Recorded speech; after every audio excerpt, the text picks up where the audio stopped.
There's a nice ring to the names of the two batters that did the job for Sri Lanka. Nice ring to this win as well for Sri Lanka. They opened their campaign with a comfortable win, which will have a huge positive impact on the net run rate. This is how it all panned out.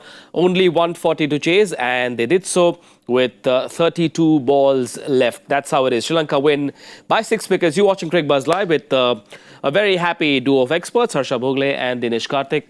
An early finish is a good finish. Look, it's 11:30. It's all relative. And there are still 5 overs left. Yeah. I ideally thought it should go till 39th over, to be honest. That's the kind of rivalry that they had built up, but looked very one-sided. Watching the second half told you everything about the game.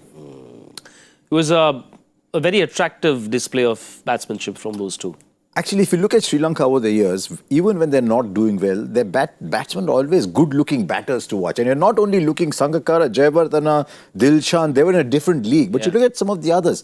I mean, this player who's not playing here called Sadira Samar Vikrama. He comes in, he bats, he looks straight. So they always look good, Sri Lankan batters. But first time I'm seeing Kamil Mishara properly. You just see a little clip here and there. He looks a proper player. And Nissanka did well again. And when you win with 5 overs left, man, it's a big win.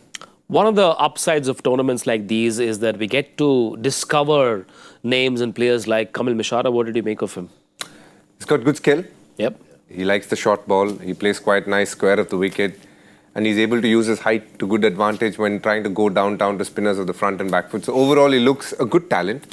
In white ball cricket, because of the way he lines up with his front foot, always gives himself enough room to work, to get his hands working nicely. So he's got a lot of things going for him as a T20 batter, and he looks a very good commodity have at number 3. They've been dependent on Kusal Perera for a long time. They've always shuffled the batting order. They tried Avishka, Gunatilaka. So they've had their number of players, Sadira Samara Vikrama, all of these guys trying to bat at 4.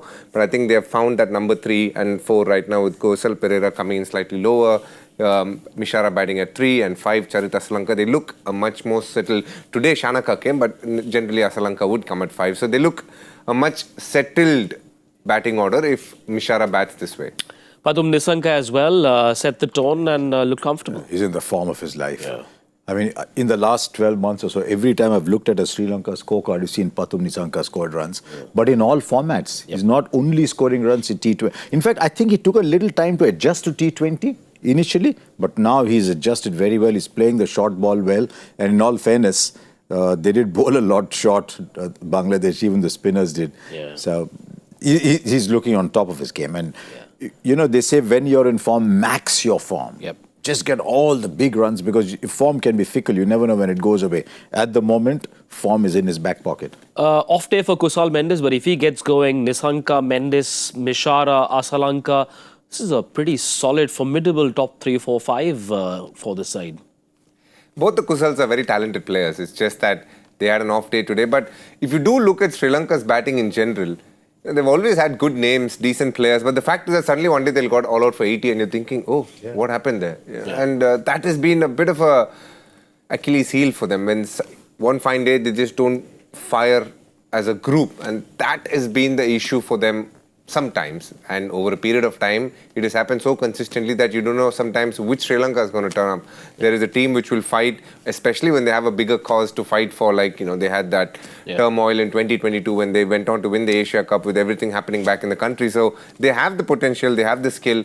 It's just that they need to turn up, and that's what Sanath Jayasuriya has done, I think. Sitting in that support staff group, he's kind of created a team which works hard in the back in terms of practice and the way they are scheduling their whole domestic setup and the way they're sending players. I remember during the SA20, there was Junit Villalage and Ishan Malinga there for us in Pal Royals, and they were called back because they wanted to prepare for a certain series. So there are certain decisions taken with Sri Lankan cricket in mind. So Sanath Jayasuriya runs a very tight ship, and you can see the way they're sitting outside and the way they're just watching the game. There is certain things that he expects out of the team, and that is showing on the field, and hopefully that translates into results in time. He's a decent bowler too, Ishan Malinga. Ishan Malinga, decent bowler. I'm just thinking when they go to Dubai, and they might want to play the extra spinner in Dubai, how do they balance their side? Does Villalage come in for Shanaka? Or do they then leave out one of the 2 quicks? I think they leave out Patirana. Patirana or probably play Shanaka and, not Shanaka, Tushara and the other guy, Chamira. Chamira. We often talk of intent in this format. Huge difference between how these two teams have approached Bangladesh in their previous game in Sri Lanka tonight. You know, you asked the question of DK in the mid-show, should they, or the top, should they think of net run rate? Yeah. So at 140, you don't think of net run rate till you get to a certain point. They max the power play. They got 54, 55 runs in the power play. And you could see that as they started getting closer and closer, they said, come on, let's go for it. It didn't help Bangladesh. You've seen those 7 to 10 overs. That was when I think Mahdi bowled one expensive over. Rishad bowled an 18-run over. Yes. There were a couple of 5 wides also going. Yeah. There were too many extras. So that is where the game really slipped out completely. Yep. And then they just bowed on. Winning by 5 overs in a T20 game is a colossal margin. Rishad Hussain, could it have been due? Was he struggling to grip the ball? What was maybe. it? I don't know. I don't think he bowled well today. I don't think there was too much due. It didn't feel like it was slipping. He was bowling so short that it happens to wrist spinners quite a bit, where they generally don't get some part of their action right and they just don't land it. And sometimes it's a very scary feeling actually as a player when you actually want to do something but it's just not landing. And at times it happens to batters with their grip and with bowlers with their action and all sorts. But today was one of those days where it felt like he couldn't land a ball and it was too obvious. Like he bowled so short. It's not an international quality kind of short ball. There's a certain perception to a short ball. That is one where you can see that he's low on confidence today. Therefore, Sorry, we didn't see any dew today again. There's only one game I think I saw some towels out, but there was no dew today. We didn't see anything from, I mean, we were watching it off screen, but we didn't see too many towels. We didn't see the ball being wiped too much. well, 16 wides from Bangladesh when you've got just, 139 in your Anytime pocket? 16 wides is bad. Doesn't matter if you've got 200 on the board sure. or any time. That's way too many. Yeah, just the one over for Rishad Hussain, which was the one that Harsha referred to. Tanzim as well bowled one at the start and then came back much later, DK. Would you have done anything different with 139 on the board and with the bowling group you have? Would you have perhaps approached the second innings differently? First up, what I would have done is ask the bowlers to bowl slightly fuller. They bowled so short and on a pitch which was offering enough in terms of the wind being there and the ball doing a little bit, they didn't make use of it. They didn't hit the right lengths to get the batsmen to play shots more in front, which is what Sri Lanka did. You saw Tushara's first over, everything was full and he got the ball to swing. They just kept bowling short and it just fell straight into Pathum Nissanka and Mishara's hitting arc. Absolutely. Yeah. And that made it too easy. I think more than the bowling changes, it was what they bowled that wasn't great today. Poor day for Bangladesh overall, and this game could cost them a spot in the Super Very League. poor day. Yeah. Very poor day. They look back and say we were never in the contest against a team against whom we've won matches before. But we were never in the contest, really. So, yes, very disappointing day. They've got to come back and have a really big game against Afghanistan. Yeah, and would they maybe look back at that last win and say... May not even come to that. If they have a bad game against Afghanistan, it may not even come to that. Does it look like it's going to be Afghanistan, Sri Lanka going through? Or am I speaking too soon? No, we'll wait and see. The best thing about watching a T20 game is we can talk all about it, but the joy lies in watching the game evolve. Yeah. I mean, I thought, and DK said it'll be a good game if it goes to the 39th over. Yeah. I thought it'll be a closer game. Yeah. I thought Sri Lanka were favourites to start off, but I thought it'd be a closer game. I didn't expect it to be like this. Yeah. So you never know. Bangladesh have the players to beat Afghanistan. Afghanistan have the players to beat Bangladesh. Yeah. Afghanistan have the players to beat Sri Lanka. Sri Lanka can beat Afghanistan. It's a nice group that, as I keep saying, because of the box office requirements of India and Pakistan being in the same half, it has given Pakistan the easier group to be in. And this group is always a bit of a problem in the other side. You have one bad game, especially in a short tournament like this. There's very little time to come back. As it is, they played quite a quiet game against Hong Kong. Yeah. And then you play somebody like Sri Lanka who've come out all guns blazing and it's been an absolute train wreck of a day for them. And Bangladesh have areas to improve. That's a fact. You know, their openers with the bat looked very shoddy with their shot making. And the fast bowlers, their opening spells, bowl so short. Spinners not in confidence. So it just feels like a team which is almost hastily cobbled together but not coming together with what they want to do. Didn't feel like they had a method to what they wanted to achieve on a cricket field. No sort of structure to their whole batting and bowling, which is pretty sad considering the form that they have in.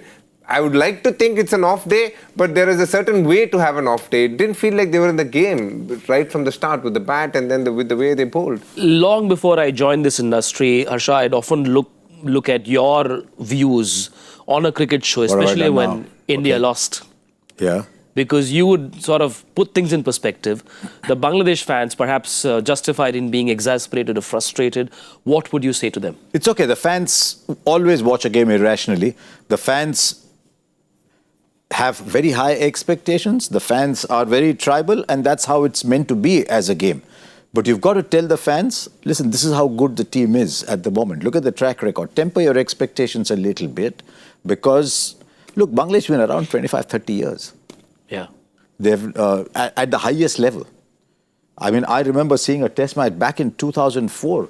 You got 100 in Bangladesh. That was 2000 later, 2007, right? Yeah. 2006. 2004, Mohammad Ashraful played that blinder in Chicago, and we said, wow, there's never been a shortage of talent. So they've been around that long. Yeah. But if you keep turning against your team all the time, you end up adding pressure on your team too. So you've got to be a little patient. You've got to be a little patient. But it doesn't help that the team was constantly churning. Look, I thought after they won that Under-19 World Cup, 5 or 6 of them came through. Much as in after 2007, they got a nice group of 4-5 players who then went on and did good things in international cricket. Yeah. I mean, he talked about 3 players. There was Mashrafi Murtaza, there was Tamim Iqbal. Yeah. Tamim Iqbal, probably the best batter they've produced over the years. So I'm hoping that these 5 or 6 players that have come out of their Under-19 winning group will last them 10, 15 years, but you've got to show faith in them. Sri Lanka, meanwhile, will take this win very happily. Now, Charita Asalanka had a little opinion on the fixtures, but they play Hong Kong next, day after, and then they play Afghanistan in their last game. So I suppose these fixtures work well for them. Take the win, play against a weaker team, and then take on Afghanistan in the last game. I was speaking to Harsha about why a Charita Asalanka would complain, and he was saying that the fact that they came from Zimbabwe straight in and they had 4 days break, and then they have back-to-back matches they play day after again. So, I mean, I can understand Charita Asalanka's point, but I think he'll have questions to answer if Sri Lanka board is giving them more opportunities to play matches, but a bit of a cramped schedule. But the fact is that it's actually sometimes hard to start against a good team which is a bit of a rivalry as well. But they have got past it, so they'll feel it's a great schedule now because they have a simpler game and then they have a big game after that. But the fact is that they've played some good cricket. They have ticked a lot of boxes that they would have liked to tick at the start of the day, which is always a good feeling, as you don't want to play your best cricket on the first day, but you definitely want to build it up in the lead up to the Super Fours and the rest of the tournament. They play Hong Kong next, right? Yes. Now, what happens if they have a big win against Hong Kong? They might actually, if they have a big win against Hong Kong, they might have done enough. Because if they have a big win and their net run rate goes up, say, a little bit, goes up to 3, 4 maybe, look at the amount Bangladesh have to beat Afghanistan by to catch up with Sri Lanka. Because Sri Lanka beat Hong Kong, they get their 4 points. Yep. Right? And then Afghanistan have beaten Hong Kong. Afghanistan need to win one of those 2 games. But I think if Sri Lanka have a big win, they could well find themselves top of the table. Yeah, in already. Success is a good antidote to excuses, right? So I suppose Asalanka will be in a happier space. Yes, he would, but I would like Bangladesh not to seek excuses either, and look at themselves in the mirror. The moment you say, "Look, we didn't play well enough," is when you can start playing better. But if you start looking for excuses, so I hope the fans and the establishment doesn't look for excuses and say, "Look, we weren't good enough." The moment you say we weren't good enough, you've started the process of getting better. So I hope the fans and the others have a more realistic view of that side. Now, let's get set for what's on offer on Sunday. It's India versus Pakistan in Dubai. I'm going to refrain from using the expression, okay, I won't use it since I don't want to. Starts with S, both words, but I won't. India, Pakistan, clearly... This is a bit like saying, I won't take the name of my anchor. His first name is masculine. And there's a sort of comparison. He's a bit peckish. So his first half of his name is that. I won't take his name, but his second name starts off with a famous shoe brand and ends with a root. But I won't take his name. I'm trying to resist the temptation to say what I... Super Sunday. नहीं. अच्छा चलो ठीक है अगर आप बोल रहे हो. I mean, you were saying, okay, let me give you a crossword clue, which is 5, 6, last day of the week. Fantastic. You did everything except say it anyway. India versus Pakistan, the head-to-head in India's favour. We all remember what happened in that T20 World Cup last year as well. On potential, on skill, on form, on bench strength, on all counts, India start massive favourites. You've said everything. Okay, take two. Let me rephrase this question. Normally, you don't have to. No one has to sell an India-Pakistan game to the viewer. However, if you were to speak to a lay viewer who doesn't follow cricket, what, according to you, is the USP of this contest? Why should people watch this match? For a start, the rivalry that's existed, and Pakistan has a coach who believes now Mohammad Nawaz is the best left-arm spinner in the world, so that means he really believes in the squad that he has, and is going to come up against a team which has had a very poor record in the recent past against India across tournaments. But we all know what they've done in the same ground a few years ago. They'll be hoping and banking something similar can happen because they have the same talisman at the start of the innings with that ball, hoping that he gets that back swing back in and troubles a few of the top order batters. And if that happens, that opens the doors for probably Pakistan to do. And I'm building up Pakistan here with the hope that, that's the way to get it up. But the fact is that India is a good side. They have most bases covered. They're a team which plays well under pressure. They're the recent World Cup champions, and they have played such good cricket in the last 8 months after the World Cup that you just can't look past the fact that it is the number one team in the world. And to take on the number one team in the world, you need skills. And if you want to beat them on a given day, you have to bring each facet of that skill to the best of its ability on a Sunday like that. So I really hope Pakistan do it. What would India have seen in that Pakistan game last time? They would have seen a side that is a little diffident. Yeah. Because I thought they should have gone on and won big in that one game that they play. So I would have seen a side that's diffident. I would like to put pressure early on because that would give me an idea of whether Pakistan believe they can win. Yeah. There are two teams in the two change rooms. If you believe you can win, you might win or you may not win. But if you do not believe you can win, no force on earth can get you to win. Sure. So the first thing I would like to see is that put a little bit of pressure on Pakistan. Let's see if they come back hard on me. That will tell me whether they believe in themselves. And if I'm sitting in their change room, I'm telling them, yeah, everyone's talking about that New York game. Look, India got out of jail in that game. Yeah. 48 from 48 balls, 8 wickets in hand. If we get into that situation again, are we going to lose or are we going to win? Yeah. So we were actually in a winning position then. If we continue playing like that, we could win. So let us go out and win. Let us play. They'll be a little tense as well. And they have nothing to lose, to be honest. You can say that the fans will build it up, everything will say, but head to head, they have nothing to lose. So let's go and win. Combination DK, 2+3 with Hardik being your second pacer? That's what I will do. In Dubai, In Dubai, it's a combination that's worked well in the Surya Kumar Gambhir era. And they back it, and they rightly should. They have two good fast bowlers in Arshdeep Singh and Harshit Rana, who are very talented. But the fact is that they really enjoy bowling the spinners up top and at the tail end of the innings. And through the middle, they have someone like Kuldeep, who's extremely talented, who's in good rhythm as well. Luckily in good rhythm because he hasn't played cricket for so long. So it's good to see Kuldeep in good rhythm. And I think India are a very strong team in the lead up to this World Cup because they know the blueprint of what they want to do. Yeah. Be it their batting, be it their bowling, and they stick to it, which is always a good sign 6 months before a World Cup. And Asia Cup, as you know, is a good precursor to a World Cup. So I feel India is in a very strong position in the lead up with their clarity and structure towards what they want to achieve. You've constructed teams in recent times. India, like most teams these days, like to go in with 8 batting options. Now, if the 8 batting options can give you 6 bowling options, that's great. But if they can't, you'd still bet on the extra batter rather than the extra bowler. Because India have gone in with 8 batters. And the reason they've gone in with 8 is they want to give the freedom to the top 3 to go attack the power play. But if that weakens the bowling a little bit, that won't bother you too much, will it? No, it wouldn't. Because whoever I add in isn't going to add much in terms of what this team could be doing. Let's say, for example, you put Arshdeep Singh in place of a Shivam Dube. Yes, he'll give you a little bit more with the ball, but that little bit is not worth what Shivam Dube gives me with the bat. So I would back that because it is not Shivam Dube in isolation. It's what the team can do having that extra batter. So the whole batting approach changes. And I like that because of the way they play now, which is high intensity, high octane cricket, taking huge risks up top and irrespective of the situation, going at a certain pace. And if you want to tick all those boxes, you need that extra batter. You know, there was one game that India played against England, I think. India won that series 4-1.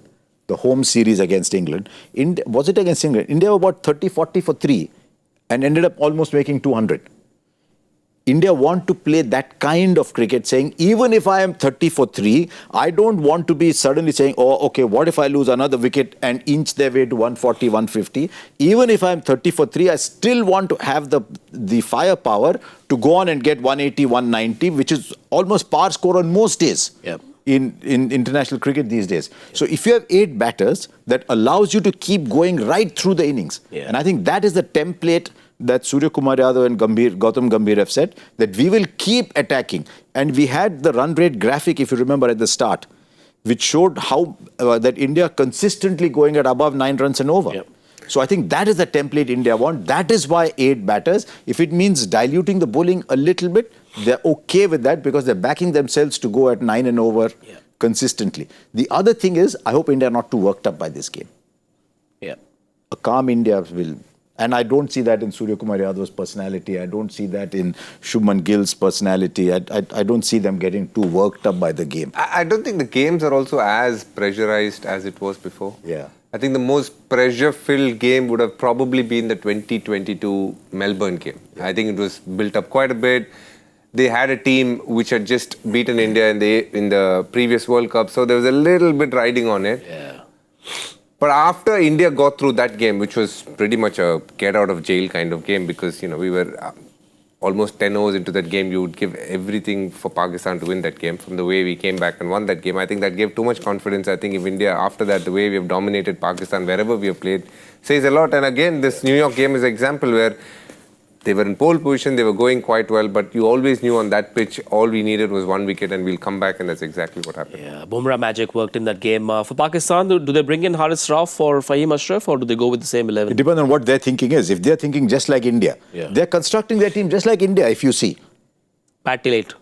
Bat till 8. Doesn't matter if I'm playing a fast bowler short, but I don't mind going in with a mid-120s fast bowler and 3 spinners. Yep. But I want batting up to 8 because Fahim Ashraf and Mohammad Nawaz 7-8 will give them that batting depth. The question is, with that batting depth, will the top order play with freedom or will they still be a little constricted? Because while the openers done okay, the middle order has not scored a lot of runs recent times.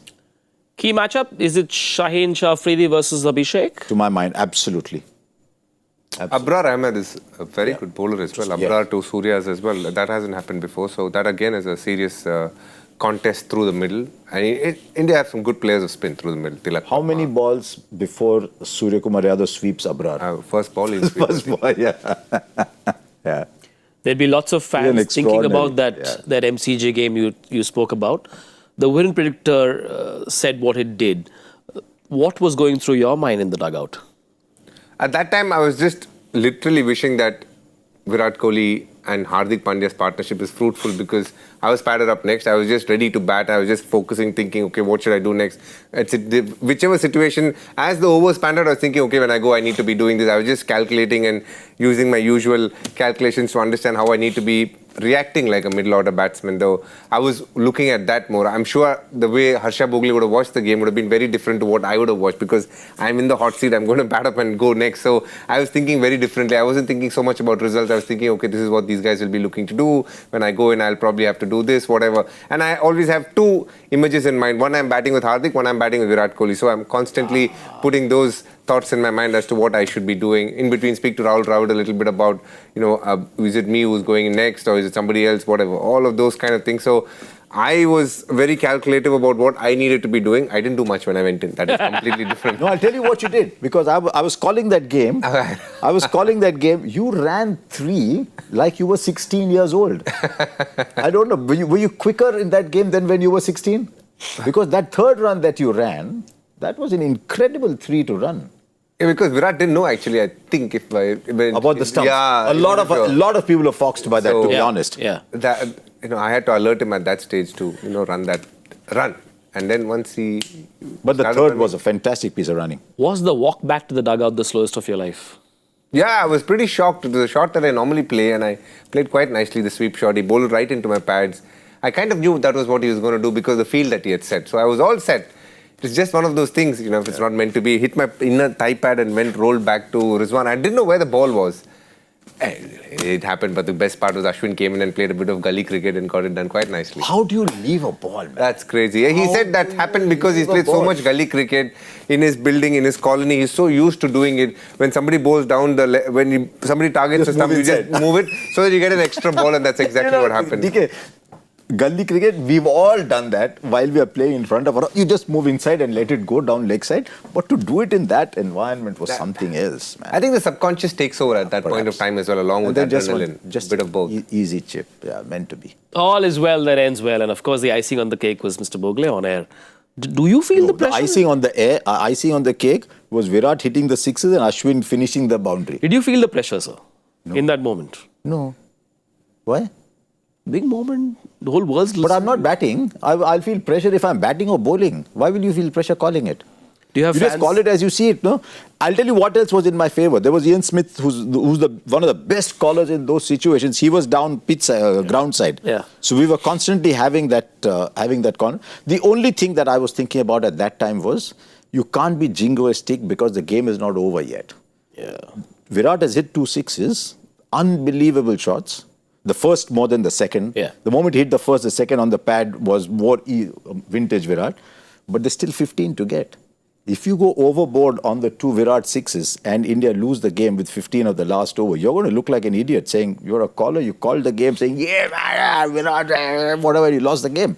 So you had to constantly stay in the moment. But the pressure is on the players. That not was on one of caller. the best atmospheres I've ever been part of in my career because 100,000 packed, slightly cold but not too cold, just lovely weather. It all came together quite nicely, I thought. 28 of 8 is certainly part of Indian cricket folklore. We'll have a lot more of these stories, maybe a little 28 of more. 8 has happened before as well, hasn't it? 29 of 8, 28 of 9 has happened before in Indian cricket. Sure, but this was different. It had happened in a final before. That's true. In a finals, India needed 28 of 9. It had happened before. Okay. A lot more coming up from these two. Tomorrow at 7:30 p.m. on Cricbuzz Live. But before we go, Joy Factor. What do we have? I look forward to this. Bring it up. Only 4 full member teams have achieved this in men's T20 internationals. South Africa was the first in Centurion in 23. Who is the most recent and what is the achievement? I don't know, Joy would be something like finishing the game in less than 6 overs or something in this. We got flummoxed yesterday, so I'm not going to even try. Let's bring up the answer very quickly. And with that, the winner as well. England at Manchester in 100 in the power play. 2025. 100. And guess why Joy will put that question? Because who got 100 in the power play in the IPL once? Which team? Lynn and Narayan? KKR. There has to be one KKR connection eventually for all Joy's questions. SRH also. SRH got 100, right? 125. SRH keeps getting... Yeah, high scores in SRH. the Yeah, but in The only game when they batted, I think. The first one, right? on that pitch, I mean, can you imagine, how can you play a T20 game where you make 280 and win by 20? Ridiculous. Let's save this for tomorrow. There's someone who made an 80 in that game against RCB. Gone are these days. Did any of us get it right today? No? What? No movement on the prediction. You got that 55, you said. Well done. Before that, the winner's name. Very important. Come on. Who's the winner? Is he one of our regulars? Rajat Bhargav. Well, before? I don't know. But well done, Rajat. Well done. Well done. Now, who did well on our prediction game? Let's pull up that graphic as well. Oh, you won, did you? I don't know if I did. Did I? He doesn't know, so it's cancelled. I have no idea. You did. What is happening? How did that happen? And you, oh dear, oh dear, oh dear. Dear, dear, dear. Today was warm-up for Dinesh Karthik. It's okay. We'll get better tomorrow. You know, Yeah, I'll but- tell you, I won't be surprised if I just stay there and that I'm like the Hong Kong in the Asia Cup. I think I'll just start bottom and finish bottom. I'm so bad with this game. I really struggle to get it right. You cannot be worse than the person you're with. So my Say 12.5, you're somewhere slightly. Arre, There's because I somebody between you and me also. So because I caught up with Karthik. Well, or rather allowed Karthik to catch up. Who is likely to win the Karthik derby? I don't know, but I know who's likely to lose it by one ball. The other day, Murli Karthik is all set to get the bullseye. So 4 runs, 9 balls left. 8 dot balls after that. And he lost. Part of the joy, I must tell all of you, looking straight into the camera, part of the joy of watching the game here in the Cricbuzz studio is watching the expression on Murli Karthik's face when it comes close by. And that is good enough, Karthik, see you. This clip will be sent across to Mr. Karthik, who is chilling in his hotel room. I know what he'll say. He's back here, I think, day after. He'll say, Narayan, Narayan. With that, we have come to the end of the show. We'll see you at 7:30 p.m. tomorrow for India versus Pakistan. Bye-bye.